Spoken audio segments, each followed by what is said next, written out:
CM योगी ने श्रम कानून सरलीकरण की समीक्षा बैठक की।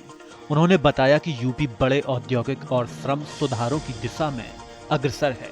नए सुगम्य व्यापार विधेयक 2025 से व्यापार आसान होगा और श्रमिक हित सुरक्षित रहेंगे।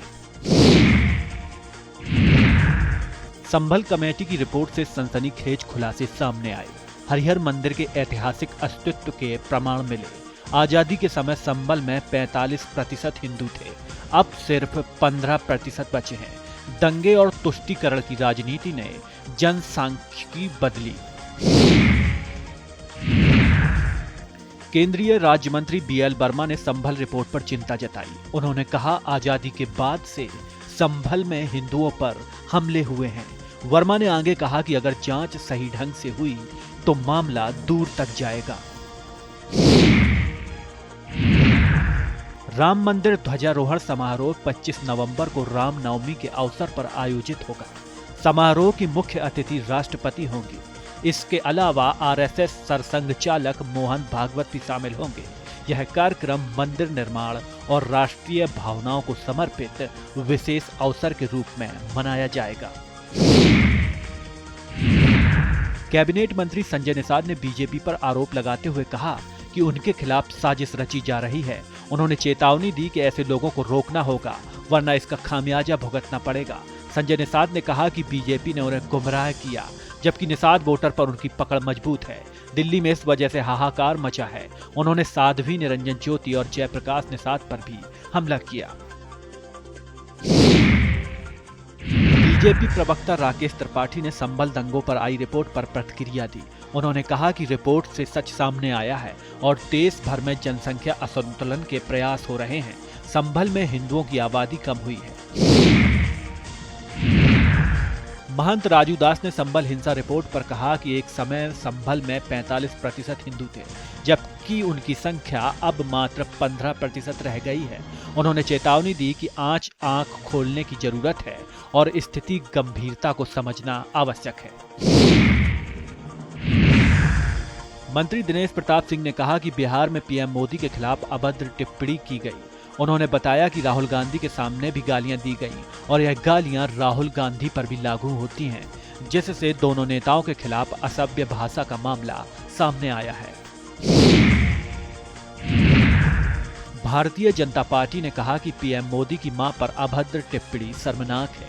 उन्होंने आरोप लगाया कि राहुल गांधी और तेजस्वी यादव की यात्रा के दौरान मंच से अपमानजनक भाषा का प्रयोग और इस तरह बिहार के लोगों को अपमानित किया जा रहा है। अरविंद केजरीवाल ने प्रेस वार्ता में कहा कि अमेरिका से आने वाली कपास पर पहले 13% ड्यूटी लगती थी, लेकिन अब सरकार ने इसे हटा दिया है। उन्होंने आरोप लगाया कि सरकार कपास किसानों से धोखा कर रही है और ट्रंप के दबाव में यह फैसला लिया गया। केजरीवाल ने कहा कि अमेरिका से सस्ती कपास आने से भारतीय कपास किसानों को नुकसान होगा। अमेरिकी टैरिफ को लेकर योगी सरकार पूरी तरह तैयार है। बीजेपी विधायक और पूर्व मंत्री सिद्धार्थ नाथ सिंह ने कहा कि विपक्ष टैरिफ के बहाने देश में भ्रम फैला रहा है और पश्चिमी मीडिया से आर्थिक अराजकता फैलाने की साजिश हो रही है।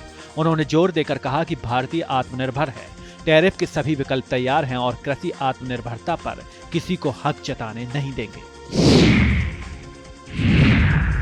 बिहार में हाई अलर्ट जारी किया गया। खुफिया एजेंसियों के इनपुट के अनुसार नेपाल के रास्ते 3 पाकिस्तानी आतंकी राज्य में घुसे हैं।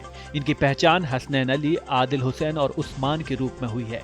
तीनों जैसे मोहम्मद से जुड़े बताए जा रहे हैं और अगस्त के दूसरे सप्ताह में काठमांडू पहुंचे थे।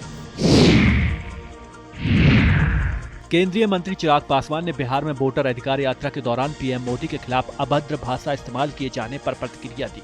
उन्होंने कहा कि ऐसा करना अस्वीकार है, आपत्तियां हो तो सम्मानपूर्वक रखें। उन्होंने परिवार के राजनीतिक मुद्दों में घसीटने को भी गलत ठहराया और कहा कि उनके परिवार को भी चुनाव में जोड़ना पूरी तरह अनुचित है। उप मुख्यमंत्री सम्राट चौधरी ने कांग्रेस सांसद और नेता प्रतिपक्ष राहुल गांधी के बयान पर कहा कि बिहार में एसआईआर कोई मुद्दा नहीं है। उन्होंने आरोप लगाया कि बिहार की जनता देख चुकी है कि राहुल गांधी की दादी ने लोकतंत्र को कुचला और यह जनता जानती है कि कांग्रेस पार्टी लोकतंत्र विरोधी है। मंत्री संजय निषाद ने समाजवादी पार्टी से निष्कासित विधायक पूजा पाल के बयान पर कहा कि वे दर्द से मारी हुई महिला है। उन्होंने कहा कि देश हमेशा महिलाओं के साथ खड़ा रहा है और समाजवादी पार्टी की यह हरकत निंदनीय है। उन्होंने चेतावनी दी कि सपा को इसका खामियाजा भुगतना पड़ेगा। केंद्रीय मंत्री नित्यानंद रॉय ने कहा कि गुजरात मॉडल उन्नति और विकास का मॉडल है, जिसे राहुल गांधी ने वोट चोरी का मॉडल बताकर हार की हताशा दिखाई। वे तेजस्वी यादव के साथ भ्रम फैला रहे हैं, लेकिन बिहार की जनता इसे नहीं मानेगी। बिहार अब विकास की राह पर है। अच्छी सड़क, बिजली, पानी और अस्पताल मिल रहे हैं। कांग्रेस नेता प्रमोद तिवारी ने बिहार में वोट चोरी पर कहा कि जनता जन सैलाब क्रांति बनकर उभर रहा है। उन्होंने आरोप लगाया कि 65 लाख मत खारिज किए गए और एक ही कमरे में 70 से 80 लोगों को मत जोड़े गए। यह सिर्फ चोरी नहीं, डकैती है। उन्होंने कहा कि लोकतंत्र बचाने के लिए जनता सड़कों पर उतर चुकी है। लोकसभा नेता प्रतिपक्ष राहुल गांधी ने कहा कि बिहार में चुनाव चोरी की कोशिश के मद्देनजर उन्होंने वोटर अधिकार यात्रा शुरू की है। इसका उद्देश्य यह दिखाना कि बिहार की जनता होशियार और सावधान है। भाजपा व चुनाव आयोग को एक भी वोट चोरी करने नहीं देंगे। उन्होंने कहा कि संविधान द्वारा मिले अधिकार भाजपा छीनना चाहती है। सपा सांसद अवधेश प्रसाद ने कहा कि अमेरिकी टैरिफ का जवाब देने के लिए अमेरिका के उत्पादों का पूर्ण बहिष्कार जरूरी है। उन्होंने बताया कि ऐसा करने से अमेरिकी उद्योगों को नुकसान होगा और मांग नहीं बढ़ेगी, जिससे बड़े उद्योग बंद हो सकते हैं। उन्होंने इसे जल्द से जल्द लागू करने की आवश्यकता बताई। राजद नेता मनोज कुमार झा ने कहा कि वोटर अधिकार यात्रा की प्रतिक्रिया देश और दुनिया देख रही है। उन्होंने बताया कि यात्रा चुनाव आयोग और भाजपा की मिलीभगत के खिलाफ शुरू हुई थी, लेकिन अब यह व्यापक रूप ले चुकी है। झा ने कहा कि मत सबसे बड़ा मौलिक अधिकार है और मत सुरक्षित न हो तो लोकतंत्र का मूल खत्म हो जाता है। भारतीय टेस्ट क्रिकेट के महान बल्लेबाज चेतेश्वर पुजारा ने सभी फॉर्मेट से संन्यास लेने के बाद कहा कि वह भविष्य में कोचिंग या बीसीसीआई के सेंट्रल ऑफ एक्सीलेंस में भूमिका निभाने के लिए तैयार हैं। पुजारा ने पुराने जमाने की टेस्ट क्रिकेट बैटिंग की अहमियत पर जोर देते हुए अपने भविष्य की योजनाओं की झलक भी दी। कांग्रेस नेता इमरान मसूद ने कहा कि अमेरिकी टैरिफ का प्रभाव बहुत गंभीर रूप से महसूस किया जा रहा है। लकड़ी और लोहे के हस्तशिल्प के कम से कम 1.5 लाख लोग प्रभावित हुए हैं। उन्होंने केंद्र सरकार से तुरंत सहायता देने का आग्रह किया ताकि लोग बेरोजगार न हो। हर जिले में कपड़ा, ज्वेलरी और चमड़ा उद्योग प्रभावित है। मुख्यमंत्री ममता बनर्जी ने तृणमूल छात्र परिषद के स्थापना दिवस कार्यक्रम में कहा कि चुनाव आयोग पश्चिम बंगाल सरकार के अधिकारियों को धमका रहा है, यह दावा करते हुए कि चुनाव के दौरान उनकी क्षेत्रीय अधिकारिता केवल 3 महीने के लिए है।